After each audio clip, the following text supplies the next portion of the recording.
ഇപ്പം വെള്ളം നല്ലോണം തിളച്ച് വന്നിട്ടുണ്ട്. ഇനി ഇതിലേക്ക് നമ്മൾ കുതിർത്തി വെച്ച ബസ്മതി അരി നല്ലോണം വെള്ളമൊക്കെ കളഞ്ഞതിന് ശേഷം അതിലേക്ക് ഇട്ട് കൊടുക്കാം.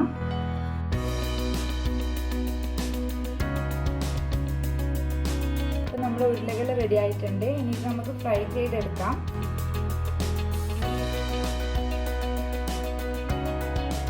ഇപ്പം നമ്മുടെ ഫ്ലവർ റെഡിയായി വന്നിട്ടുണ്ട്. കറക്റ്റ് ഒരു ഫ്ലവറിൻ്റെ ഷേപ്പിൽ വന്നിട്ടുണ്ട്.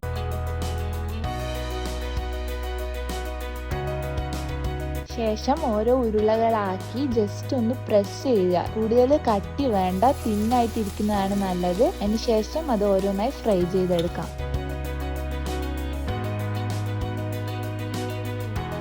ഇനി നമ്മൾ നേരത്തെ തയ്യാറാക്കി വെച്ച കോൺഫ്ലവറിന്റെ മിക്സ് ഇതിലേക്ക് ഒഴിച്ചു കൊടുക്കാം.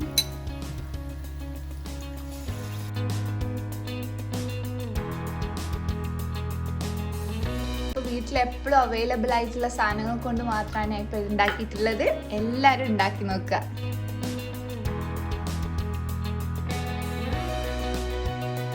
അതിൻ്റെ സെൻറ്ററിലേക്ക്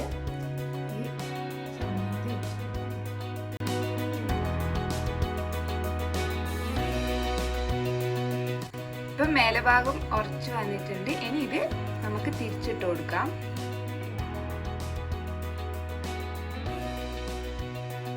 ഇപ്പം ഇതൊരു ഗോൾഡൻ ബ്രൗൺ കളർ ആയിട്ടുണ്ട്. ഇനി ഇത് കോരി മാറ്റാം. ഒരു 5 മിനിറ്റോളം ഇത് നമ്മൾ ഫ്രൈ ചെയ്തെടുത്തിട്ടുണ്ട്.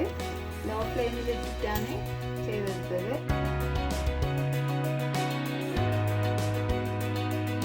ഇനി ഇതിൻ്റെ മുകളിലേക്ക് കുറച്ച് യെല്ലോ ക്യാപ്സിക്കവും റെഡ് കളർ ക്യാപ്സിക്കവും പിന്നെ കുറച്ച് ഒലീവ്സും കൂടി ചേർത്ത് കൊടുക്കാം.